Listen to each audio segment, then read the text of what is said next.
अनि यो कर्णालीमा सिस्नो पानी टिम आएको छ अरे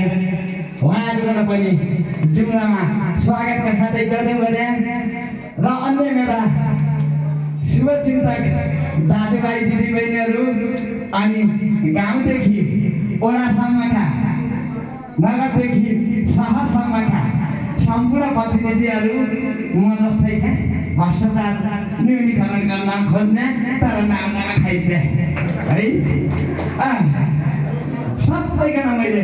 स्वागत गरेको छु। एकचोटि हात हल्लाइदिनुहोस् मेरो मायाको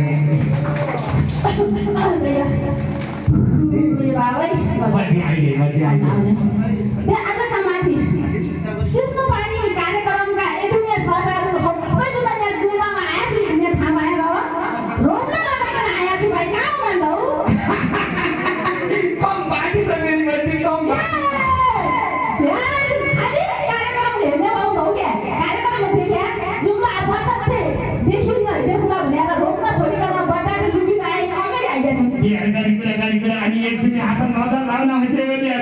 यो मान्छे पनि ठिक नै आया जाओस् तर दिन कार्यक्रममा भेटघाट होला घाटमाटीबाट यहाँ जुम्ला आछु भन्ने हिसाबले भेट्न पनि आया तर त्यहाँ भ्रष्टाचार न्यूनीकरण भन्ने सम्बन्धी कार्यक्रम छ एकदमै जिल्लामा पनि हामी सबैले आदरलाई दिनु पर्यो उहाँको स्वागतको लागि र हाम्रो यति मनोरञ्जन दिनको लागि देश तथा विदेशमा ख्याति प्राप्त भएर हामी त जन्माउने पनि कोसिस गरेकालाई धन्यवाद छ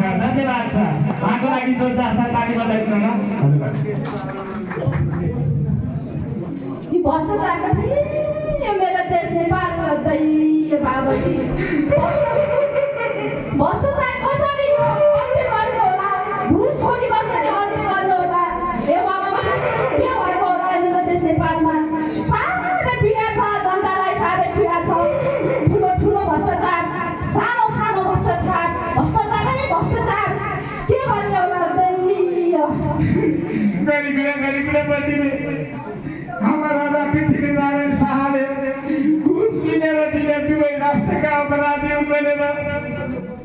व्याख्या गरेका थिए। आज केही कुराको त गुर्जिकन पाइलामा बढ्दियो घुसखोरी गर्न लाग्यो भ्रष्टाचार गर्न लाग्यो। आमा देशका युवा सबै बढ्यो खाने मुलुकमा गएर बेरोजगार काम गर्नु पर्यो। कोही बाकसमा आउन लाग्यो कोही मोज बस्तीमा आउन लाग्यो कोही त भररामा लापत्ता भएर त्यही कति युवा हरायो कति युवती हरायो। मेरो देश नेपाल के ठुलो बनाऊ किन भने मान्दैनौ देश बनाउने तिमी हौ राष्ट्र सङ्घाउने तिमी हौ तिमीबाट यो भ्रष्टाचारको अन्त्य हुनु पर्यो। तिमीबाट यो भ्रष्टाचारको नानीसँग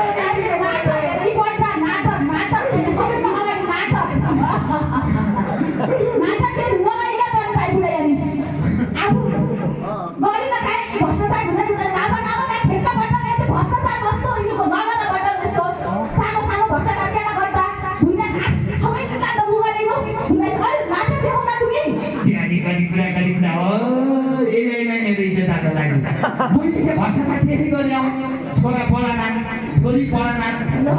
नापा जग्गा दिने गरिल्याउँ नापातारी काठमाडौँतिर घर लाउन मोज मस्तीमा बस्न गाडी किन्न चट्ट अगाडि बढ्दिन हाल्न ड्राइभर हात हुन्छ चट्ट दुई जुन जाउन हुने लाउन गरेको हो कि त्यही खुला खाना हो त्यही खुला खाना कति छ खुला खाना त्यही 8-10 लाख रुपियाँ त हो माथि भ्रष्टाचार गर्दा त्यही हुन्न त्यही रुपियाँ पनि मोर अख्तियारले खाना काटियो त बचाएको हमाते हुनाएर त्यो गर्नु के होतै के पानीले जेल बसिहाल्नु 10 लाखले क्या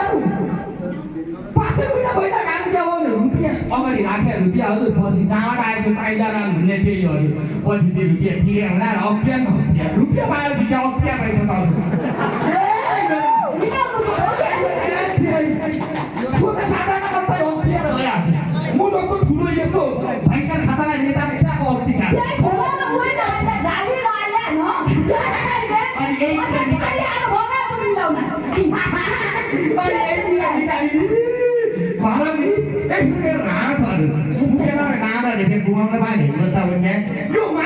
रुपियाँले माथि छ रुपियाँ बोली भए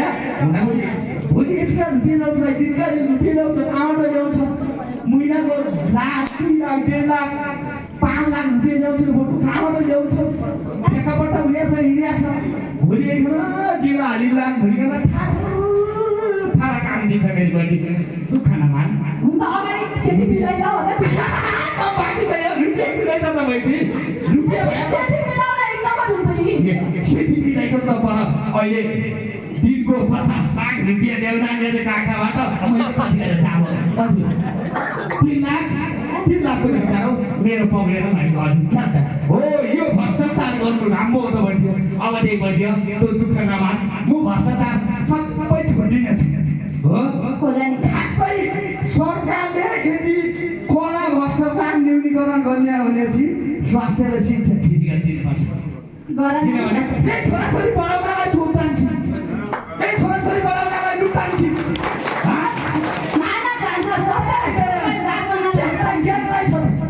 रुपियाँले 50 लाख कमाउने पनि घाटै जाने म 50 रुपियाँ कमाउने पनि घाटै जाने आखिरी मरेर जाने अब के देशमा इतिहास नाम लेखेर जानु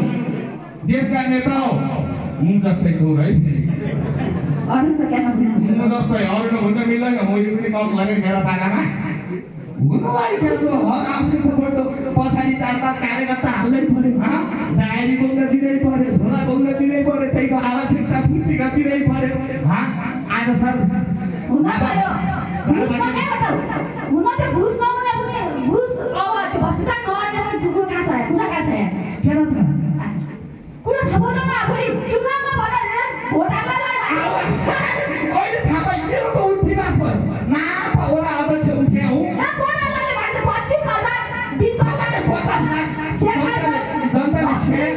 जित्न पनि अरूलाई जिताइदिए मेरो रुपियाँ त्यसैको भयो अरू त्यही भएर यो चुनावमा रुपियाँ खर्च गरिकन चुनाव लड्यो भने तुम कहिले प्रगति हुँदैन एकचोटि गर्दैन भने हात उठाऊ सबैजना त्यसो रुपियाँ कहिले गर्दैन स्वतन्त्र चुनाव लड्ने त्यही गरी हुने रहेछ मैले क्या ए बाबा एक बारी खेत गए पनि भन्थेँ अग्रियाले छोड्यो समयमा तैँले 2 दिन पाएछु मैले 2 दिन पाएँ हजारी घर भाल्न छ बनाउन पाएछु मुटु खुट्टा गरेकै छु के चाहियो त अब भ्रष्टाचार हामी अब कहिले पछि उमा जनता अहिले बढी सुध्रियो छ